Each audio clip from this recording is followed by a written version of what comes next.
Hello, everyone. Welcome to my World podcast. I'm Jacent, and today I have a special guest, very ready and willing to share his experience, his knowledge, his life story with us. Our dear guest, please briefly introduce yourself. Oh, introduction. In future, I don't want to introduce myself. That's why I'm working so hard. I want to be moving and someone like, so that's and so. Yeah. So anyway, this is Gamukama Atugonza, and most of the people I started with and I've moved with a long way for a journey of life know me as Maxwell. That's also my name. And in future, I'm going to legalize it. And it's good to share knowledge and my experiences with you. It's an amazing journey I've moved with life, and I know it's this podcast will bless you. Is it allowed to pray? I think everything is blessed by God. Yeah, that's fine. Humble yourself and we pray. Heavenly Father, we thank you that you are a gift to us, and we thank you that this podcast is blessed. It's growing mightily, and viewers listening and watching it are going to be blessed, and they are going to move places knowing that we impacted their lives. We are not here to live a life, but we are here to live a life to the fullest. Father, we thank you that you've blessed us, and in all things we are doing, we are greatly blessed by you. And we thank you that whatever we are going to share is going to impact lives. We thank you. We bless your name. In Jesus' name we pray and believe. Amen. Amen. Thank you for that beautiful prayer. Our focus is going to be the friendships. You have friends, right? Yeah, very many. Having very many friends is a red flag. It's a red flag. Yes, I understand. Yeah, but some of us have many friends, but these friends are categorized. Yeah. Okay. I think they've been teaching you don't have more than 3. Please, having friends is okay. But if you have friends, these friends must be categorized. I will use the Jesus model. Jesus model. Yes. He had the 3 people he went to study with or pray with. And these were, I would call the tight ones, the closest to him. And he went to pray with them. And then he had the 12 disciples. But then he had the 5,000. So, do you want to tell me that Jesus did not consider the 5,000 as his friends? All of them were his friends. Yeah. But the difference was marked on who he prayed with, who he walked with, and then who he was with when they wanted miracles. So even our friends are like that. We have friends who are tied to us, like so close. One very good friend. I know I can call him even if at 2 a.m. I can call him. All the time I've seen him come through for me. And all the time I'm willing to go through for him. Now that makes one of the 3 friends I have. Like there are 3. So then there are these 12. The people maybe I relate with at work, the people I relate with at school when I'm studying or anything I'm doing. Anyone I relate with in the normal life, in my environment, in my neighborhood, those are also my friends. There is that neighbor of yours who will pick your clothes when you're not around. Those are also your friends. But it does not mean that that person will be there when you need money in scarcity. It's hard. So that it's the model maybe we should learn to live with, and know even the 5,000, the people that see me from far, the people that watch me from aside, the people that I just greet, and the people that guide me where maybe they see there is an error. I could say also a traffic person could be your friend. Traffic officer. You're driving and you're going somewhere, and maybe he stops you. You've not put in the stillness, and then he corrects you. That's also kind of friendship. Wow. So we don't judge friendship and leave some out. Say, okay, these are not my friends. Like a friend of mine was asking something like, okay, you say you meet someone and greet them, how are you fine? And they tell them you want to be their friend. And they're like, have we been enemies? Everyone is your friend. Yeah, it does make sense. But the depth of the friendship is what makes the difference. Yeah, so everyone must be your friend, and the depth is what makes the difference. Of course, there are those people we love so much, but you know they're your friends because you have something. If when something perishes or vanishes, they're not your friends. So we've seen that, and we've learned. No, they still remain as friends. They're still friends. But they, as you said, the level has changed. Yes, the depth. The depth, yeah. The depth has changed, but they are still friends. They're still your friends. So friendship is just about the depth, the difference. Yeah, the difference. But everyone should be your friend. Everyone is your friend. Whether they are fake friends, whether they are original friends. Who is an original friend? Even sometimes those you call your best friends may not in actual sense be your best friends. The very people who crucified Jesus, as part of his friends. The very person who betrayed him is part of the total friends. It's a close circle. Yeah, so you realize that you must keep everyone. Everyone has an advantage. And on the other hand, if Jesus wasn't crucified, we wouldn't know that a man can rise from the dead. Now that you've talked about the depth of friendships, I see now even every other relationship as just a friendship, even the romantic relationships, even the family. Yes. You realize even in your family, there are those relatives of yours that you're not close. When it comes to, let me say, okay, he's your relative and you share blood, but you don't talk often. Yeah. You talk once in a while, or they approach you when they have an issue, or you have help you need from them. And then there is a friendship already created by blood, but the depth is different because of how much and how often you share. Yeah. Yeah, so it's not a problem. Even in the romantic relationships, I believe in people who are married. You can't stay with someone who is not your friend. Yeah. First part is to become friends. Because when you're friends, now you can start the other parts of life. Because imagine you are married to a person and you're living with them and you guys are not friends. It's going to be hard to even crack jokes. Yeah. So that's so boring. Yeah, it's like you're living in an army environment. That's why some people don't find peace in the people they've married, because sometimes they didn't marry their friends. And that relationship, I believe, the friendship can be created within. It starts slowly, it can develop, it can grow. Some of us have understood that and learned it, but I believe every relationship is about friendship, and the depth matters. The longer you stay with someone, the more depth takes in and the more trust that comes with it. So the depth really matters. Yeah, because the longer you stay with someone, the more you get to know them. The more you get to know someone, the attachment. Yeah. The deeper the attachments, the deeper the connections. Yeah, you realize that people you can live with, and you know that at times they will not need to speak for you to understand a thing or two. Yeah. You just see their reactions. Like I live with someone and they would tell the environment that they would just wake up one day, the person is pissed. They are not annoyed because you did something wrong, but because the environment is disorganized. You have seen those perfectionists. You find a lady crying and you I can't think I was one. Yeah, so in such environments, like I've lived with such people, so I learned to observe so much and know, okay, this person is not happy. What could be the reason? You first check the surrounding environment. You realize what was annoying them is the curtain. It's the couple that is placed in the wrong place. Like some people are just like that. So you have to learn to live with people. So in the longer the depth, the more you keep with these people, the deeper the connections, and the more you understand them. Yeah, you become aware of action, how they will react next, what will make them happy, what annoys them, and you know, okay, he has left when the place is disorganized and has gone pissed. You organize the place. Okay, he likes juice, you put it in the fridge. And when he comes back, there is cold juice in the fridge. The place is organized. The place smells nice. Everything is set. Maybe even prepared some food for them. The happiness that comes from that, you will not imagine. And they will become free and normal again. Yeah. But it is because you've stayed with them longer. The depth has been so much and they are deeply connected. You're now deeply connected. You can now study them and know, okay, this person is like this. So when this happens, then this is what is the reason. Creating a relationships or friendship could be easy, but sustaining it is the hardest. Yeah. Because, like I told you first initially, we aren't enemies in the first place. We are already friends. But if we are friends already, now what makes the difference? The difference is that how long are you going to keep the relationship? How are you going to sustain this relationship?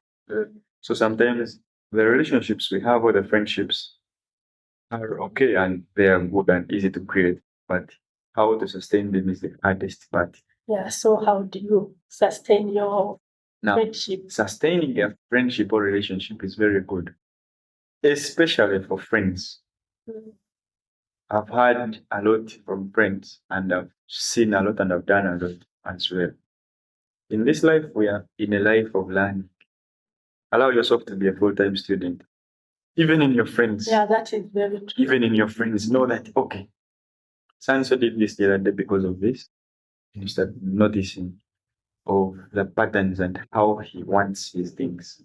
So you study this person and realize, okay, the person who likes academics, he loves this, he hates this though. So if you do this, it's bad. And some people are very honest, they will tell you, oh, they'll be open, this and this annoyed me. So sometimes to sustain a friendship, you need to know what's not right for the other person, what they don't like. If they don't like it, then don't do it. Then you sustain a friendship. But there are people who know he will understand it's me. Yes, he's going to understand it's you. And that's why he's your friend. But the more you do it, you become uncomfortable. He becomes uncomfortable. If you start doing things to please the other person, and you I feel like it's a bad thing. It's a bad thing, very bad. I'm not telling anyone to Being please. a people pleaser. No. Now the first thing you have to do, even in selection of your friends, you need to select people who have mainly the same goal. Like I always ask people, what's your 10-year plan, 5-year plan? It's a very funny question. I want to work with people in my friendships that are contributing to my 10-year plan. Yeah. But if they are not, I don't need them as friends. I don't. That's why I categorize for it. They don't have to be very close. Yeah, they can be. Of course, they are your friends, as we say. Yes. But they may not be your very close. They are not in my deepest friends. Yeah. Let me say the deeper depth of these friends. They are not of that. You will not find them in the 12 category of my friends. Yeah. If they are not contributing to my 10-year plan, they are my plan. They are my friends. Yes. But are they contributing? So if someone is not contributing, you don't need to keep them close. And then you can't please everyone. And you can't do things to please them. But if you realize someone who you need even in 10 years, there are things you learn to sacrifice and let go. Like a good example is people who are married. If you're married to a man or a woman, and you have this person in your life, and you have kids, and you went to church, you did altar calls, like you have done everything that shows you guys are connected and you're friends, and you're legally married. Then this person, there are things you're going to allow to let go, allow to sacrifice for the sake of happiness, because you are having a 10-year plan with them. But even in doing that, you have to put an effort that ensures that they are learning you as well. It's not only me sacrificing my part, it's also you sacrificing your part. There are things that you have to do to come together. So if I have a friend who maybe smokes but is contributing to my 10-year plan, I need to show him that smoking is not my thing. I don't like it. I can't live in an environment where people smoke. And maybe he will organize himself. Slowly by slowly, with the time, you realize that your friend is no longer smoking because they want to live in your environment. Yeah. They'll try to do an effort that makes sure that they are not going to do it. Yeah, if someone is truly your friend, they will sacrifice that part. Yeah. And they say, okay, I like this, but she doesn't. You've seen people who are very good friends with Muslims. The Muslim knows this guy eats this thing. But even after that, he needs this person. I have a certain thing. A live example of a friend with a Muslim, and last time we were there in Chapdon, I was eating my pork and she was also there. Yes. So, but again, you should not take your friend to Chapdon every week. Because they are Muslim. Like, you're not being just, you're not fair. Yeah. You need to be fair at times. That's okay. We can get a common place. Okay, let's go to KFC because the other place maybe has chicken only and she can eat a chicken. So you have to have that concealment in you. But then it goes with sacrifice.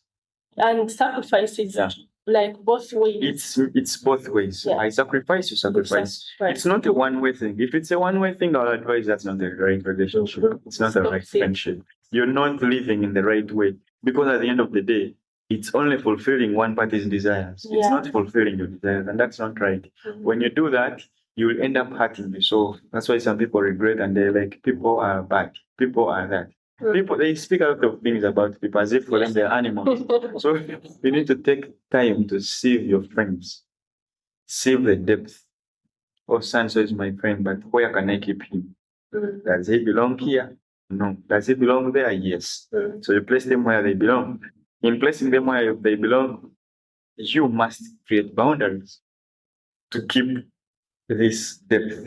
You must create boundaries. You don't have to tell your deeper secrets to the person in the 5,000. No, that's not right. You don't have to keep so much secrets that you don't even share with the person in the 3. That's wrong because this is your person who should know you and they are close to you. Yeah, openness is very important. It's key. Because if they ever find out that you kept something away from them, then you will kill that trust. Imagine the trust you built for over the years, your friends, over the years. And then one day you wake up and you've just told maybe this other person. I've seen that with men and women. We are friends here and the guy marries and by the time you know, the woman knows something you don't know and you're like, wow. Or the man knows the thing the woman doesn't know. Like, I believe it's not right. For me, like for anyone who gets married, your marriage partner, because now the person you're staying with most of the time, you sleep with them, they should be your number one. They should be your And number they one. should know most of your things, like everything, not even most, everything. Of course, there are those things that maybe sometimes it's not good to share everything. That I'll be honest with you, because if you realize someone's weaknesses, of course you're teaching them to be strong, but you realize some of them will not be strong. Like you have a wife who is very good at spending money, and you have made a deal and you have made some money that is saved aside to help the family discuss it, and you want to open up. Okay, this money is here and here. That I don't believe it's a good thing to share, but there are things you can share. I was at work and my boss annoyed me about this and that. And I feel like it's not good and I'm not happy. Yeah. Share with the person because this is the person you're living with. Yeah, okay, let's say they should know most. They should know most of your What's things. going on of course, leaving out some few things that are sensible and sensitive, that you know this is his person, this is this person's weakness. Okay, your friend is good at alcohol and he loves alcohol. And you're trying to push him out of it. You're trying to push him. But then they have called you on a certain function and these guys have free alcohol. So you don't have to tell them, okay, my friend, this and this, I'll be better going for a party. Because it won't help. Because when you take him, you will carry him back home. And that's not right. So you're trying also to protect him. So there are things you should keep for yourself to also protect other people. Yeah. So that's how you can sustain a friendship or a relationship. There are things you need to learn to keep. There are things you have to share. And they must share. Things about your life threatening, you must share. You can't keep those away from the people closest to you because tomorrow they will just see you collapse and die. And that's bad. They didn't know this guy maybe was having a heart attack issue. He was suffering from a certain cancer disease and they didn't know because you've kept them. It's very bad to keep such things because at the end of the day, if maybe you had, let me say, disease like asthma and these close people don't know, the guy may not even tell where you keep your inhaler to help you try to breathe. So you may just end up passing out and dying. So for the sake of your life, there are things you need to share. And for the sake of safety for also others, there are things you need to keep. Not to spoil the other party as well. You need to learn to conceal that information and share what you have to share. Even in different stories, Jesus is teaching about that. Where he tells you to give Caesar what belongs to Caesar. Most of us perceive in terms of money. Yes, it is part of money and it's paying tax, but also information. Give this information to whom it belongs to. And there is that he didn't talk about to give. Keep it. He didn't give everything you have to Caesar. Give what belongs. Yes. If it doesn't belong there, don't take it. There are things which don't belong to some people. Don't give them to them. You're going to ruin their lives. So you talked about 10-year plan. Like when you're choosing your friends, you choose friends that are going to contribute to. Okay, I'm just saying a 10-year plan because that's what we talked about previously. And I think some people, or even most people, when they are getting married, they don't even look at that. They don't know where this man is going to be in 10 years or 20 years. They don't even bother to ask. Don't you think they are going in a danger zone? Yes, that's actually what happens if you don't save your friends, if you don't check and really make sure that the friends you have are the right friends. Because in life, we're created with a purpose. And everyone was wanted to find their purpose. They need to find their purpose first. Yeah. If you find your purpose, you have to know who contributes to the fulfillment of that purpose. Mm-hmm. That's why we take extra time to study. Mm. For different people, you take time to learn. Because you're learning, not because, okay, some people have maybe thought money is a purpose. Money is not a purpose. Mm-mm. The purpose is what you're serving and what you're going to leave behind you. Mm. Even when you're gone, they will know you served this. I will not come and serve maybe in a certain place and for a pay and earn and go away. And I'm remembered for the same things I did like any other worker.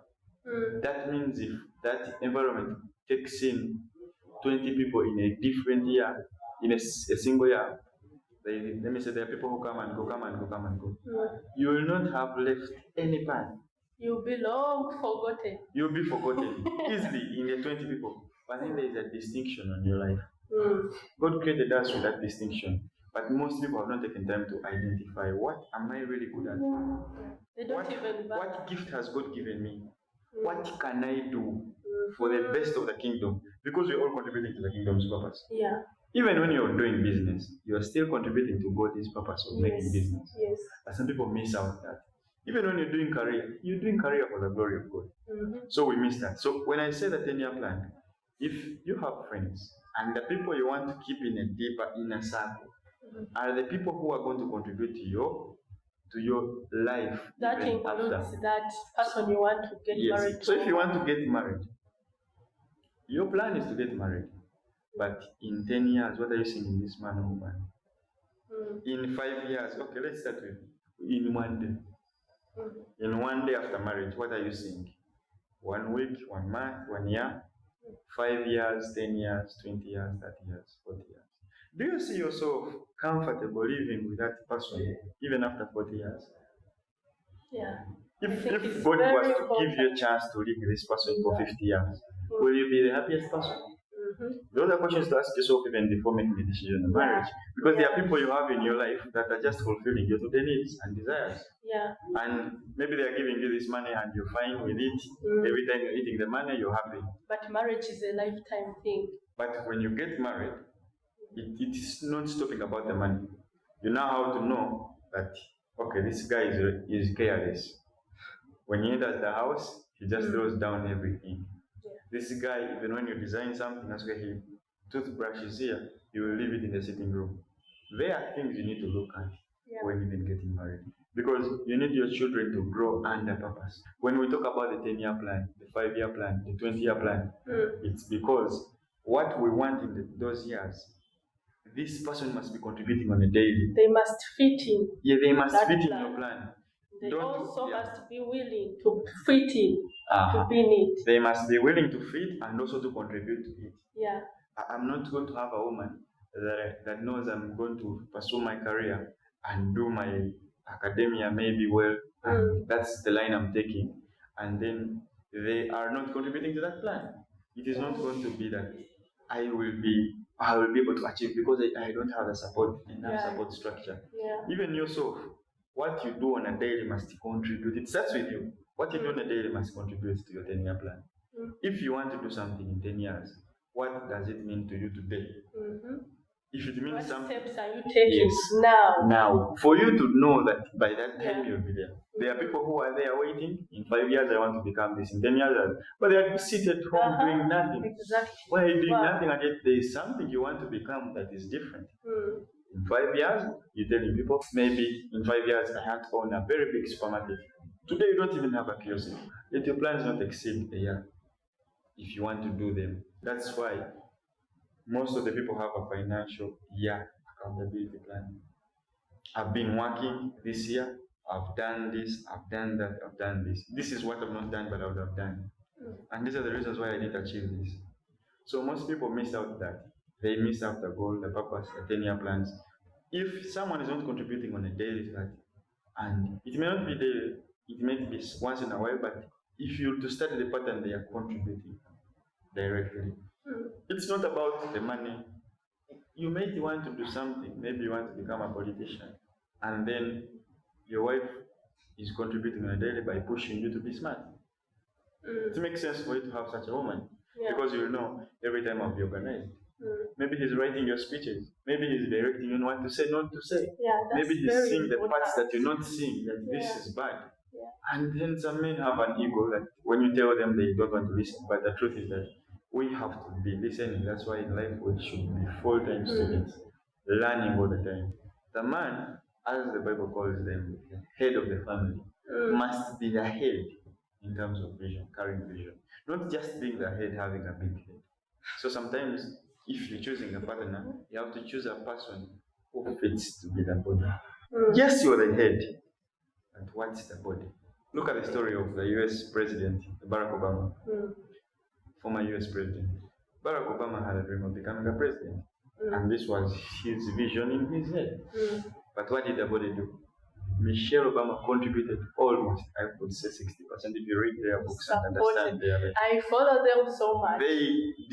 She did what the body should do for his head. So that's what we have to have, even in our friends, in our relationships. Most of those iconic couples that I see, they support each other. Fulfill their dreams. Exactly. It doesn't necessarily mean that the wife will always support the man's vision. No. Sometimes a wife would have a dream that is very big. I know of a couple that the woman is the richest. These are primary teachers, and they have worked together for over 20 years. And when the woman realized they are all going to be the same cycle of teaching, the woman decided to sit back and try to do some small shopping. So the man went and took a loan, kept paying it from his salary, and the woman kept growing the shop. She sat home, she stopped teaching. Now they are very rich. Very rich. You can't imagine the wealth they've created because the woman decided to sit back and do the basics.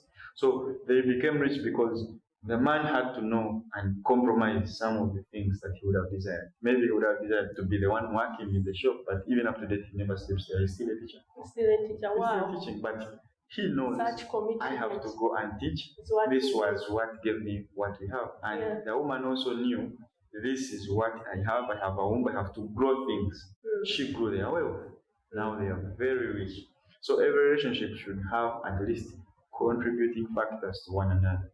It's not a one-sided coin thing, like you have to see this, but also always look in the mirror and see the opposite of your side. Who is doing that? Would you want to become that person? If what you're doing this side is wrong, then you have to cross over the other side. If what they're doing the other side is wrong, then keep this side and maintain the path. Why do men always talk about respect? I hear it everywhere. Because it's something you can't buy. Men want to be respected by women. But do men respect women? Now, a man, in their nature, they are made dominant. That's why they are the head. Men like respect because when you respect me, I have the confidence to go out and venture for the family. But imagine a home that you get out and you're not respected.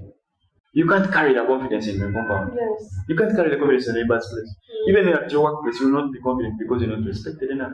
You need to be respected first, then you can build the confidence. If you have the confidence, then that respect has yielded something. Not every woman who contributes something to the man's success is because they worked hard with them. Some of them simply respected their men.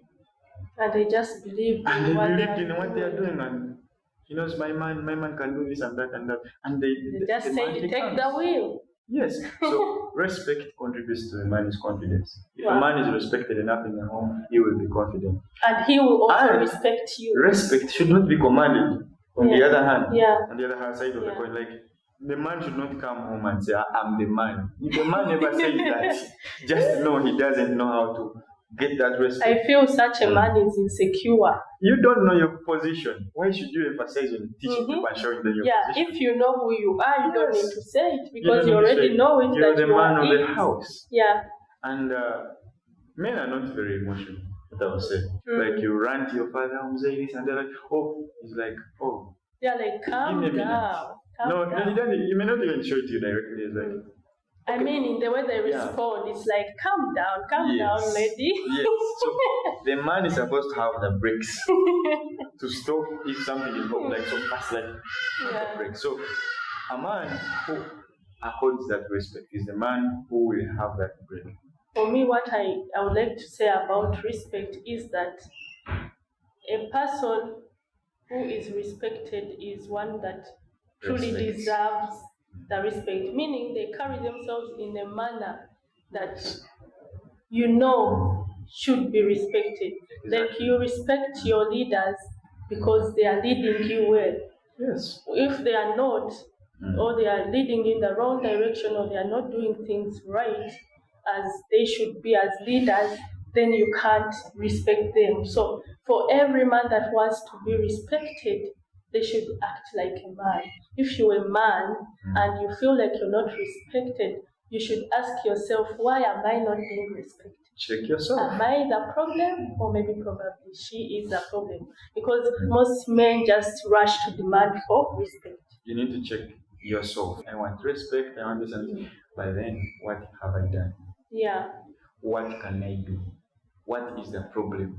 Where am I doing it wrong? What am I doing right?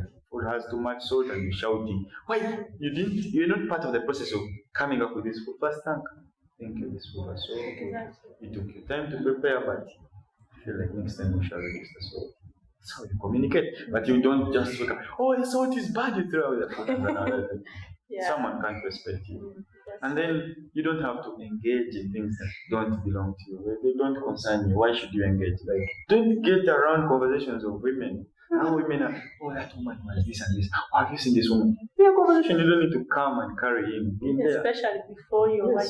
That's why we talked about a 10-year plan. Like, you have a 10-year plan, you have to get a friend who can complete the 10-year plan. Yeah. But if you have a friend who is always subtracting, some of you have friends who subtract. Yeah. And you need to know where to put them where they belong. Have you ever been around such friends who are like, I want to do this? But that one, it's bad. You see, your son so didn't work. People. That one is subtracting. Yeah. You need to keep them from the other side of the friend zone. I love the friend zone thing. Yeah, you need to surround yourself with people who contribute to you. Yeah. Surround yourself with those men who are married. If you're planning to get married, or if you're married, because with them, they will have conversations that build. You will know how they run their homes. But for you want to be friend only single guys and you're married. Your marriage is at risk. If you don't influence them to get married, they will influence you to become single. Yeah. That's what happens. So in every kind of relationship we create, we need to have that. So knowing that everything contributes to the good of what we are planning in the coming years. Can I be 20 and freely friends with someone with 40? It's very good for your growth because they are going to direct your paths. However, don't give them 80% of your time. Then you start acting old if you're young. You will miss your stages of growth. You should have them in at least 5 to 20% of your time. Because that time, the short time, you realize these old people, if you're there, they will speak 3, 4, 5 words at times. Not too much. Because you're learning. Give yourself a chance to live in that environment, but don't act like them, live like them, be with them. You will become like them in a wrong age. You have to experience your life first. Yeah. So you should have at least majority of your time spent with the people in your age category or in your age lane. But even there, don't limit yourself from having those people who are older than you. Then those younger. Those younger than you are the ones you should make sure it's like this. Those older than you, I will put a disclaimer, they should not be disadvantaged. In which essence, they should not be people who don't have money if you're planning to make money. At your age, you're richer than a person older than you. Then you have a wrong friend. Yes, you have a wrong friend. Yeah. If this person is older than you and richer than you, you should make them friends. If they're older than you and they are not as rich as you are blessed. It's okay. What are they contributing to you? Because some of them will give you advice that will lead you to poverty. Yes, this has happened. But some of them will guide you to grow more wealth, even when they are not wealthy. Yeah. So what is their brain telling you? What is it speaking? What are they putting into you? You should never have friends who are older than you and they are influencing you to do the wrong things. That's bad. You should have older friends, your age, and younger friends. The young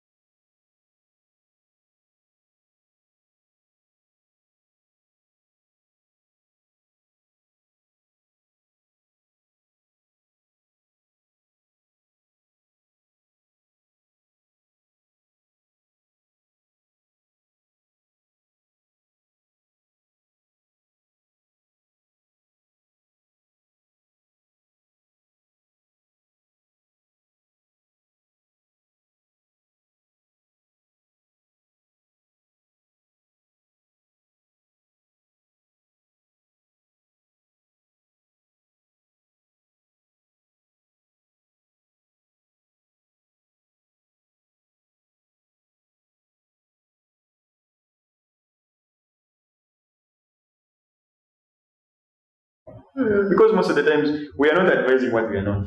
Out of the abundance of the heart, the mouth speaks.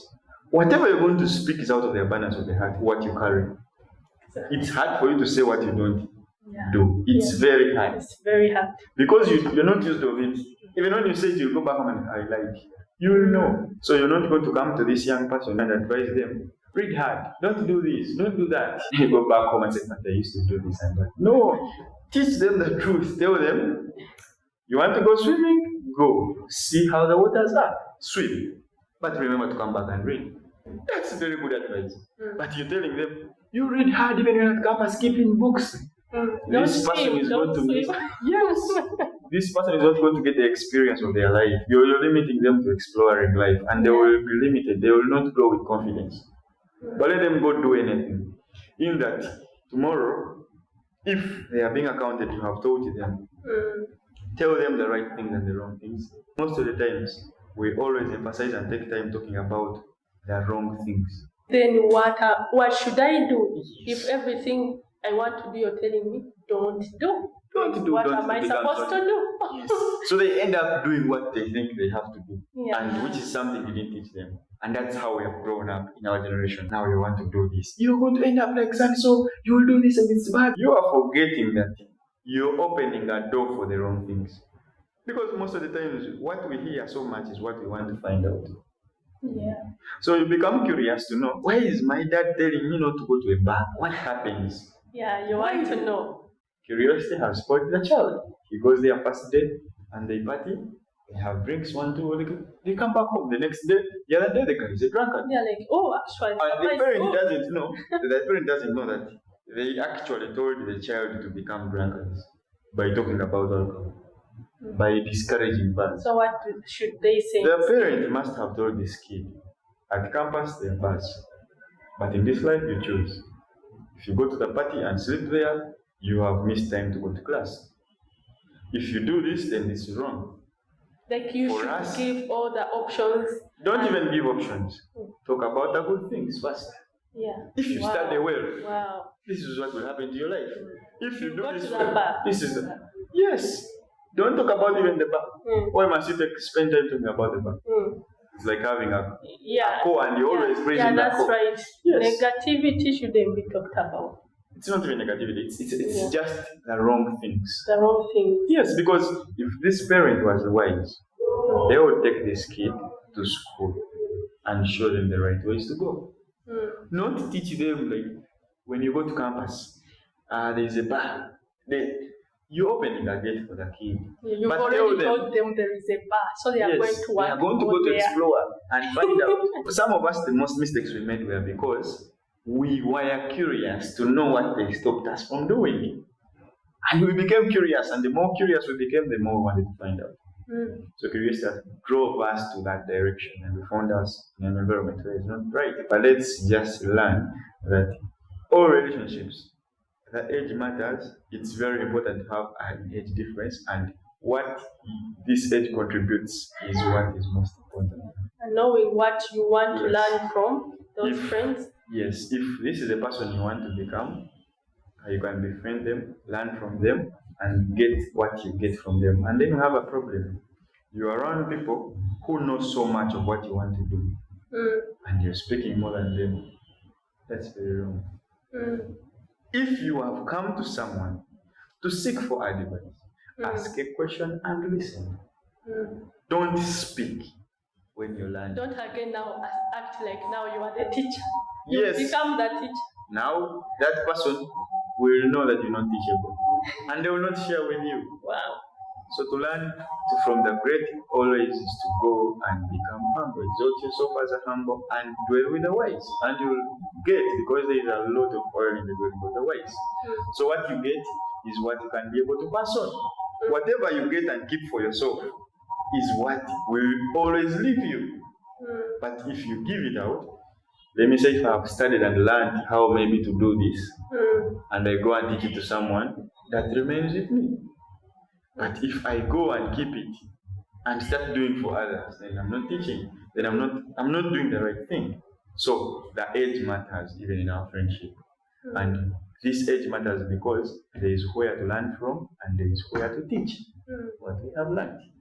It's like practicing what you have learned. Yeah, so we shouldn't say, oh, I can't be so and so's friend because they are way older than me. No. Or they are, this one is just a kid, they can't be The my percentage friend. of time you give is what matters. You should be so much in your age mates than in the elders, than in the young. To avoid you living in a different generation. Because you will not know what happens in the young if you don't spend some percentage of time with them. You will not know how they used to handle things, the elders, yet for you not giving even 10% of your time with them. And then you will miss your generation, how you ought to do things in your generation. Yet it's where you are supposed to be. It's supposed to be right. Yes. Wow. What I've learned, I want to share. All these things I am speaking of, I've learned. And it doesn't come in one day. Life is a journey. We are learning along this journey, and day by day, each day contributes something or two. You can hear something today, and it is going to impact you in the coming years. I believe most people have heard this; they are going to be impacted. Yeah. When you learn, you need to share with someone what you've learned, so that they can also learn or prepare for what is to come in their life. Exactly. Yeah, so that's the importance of sharing these experiences.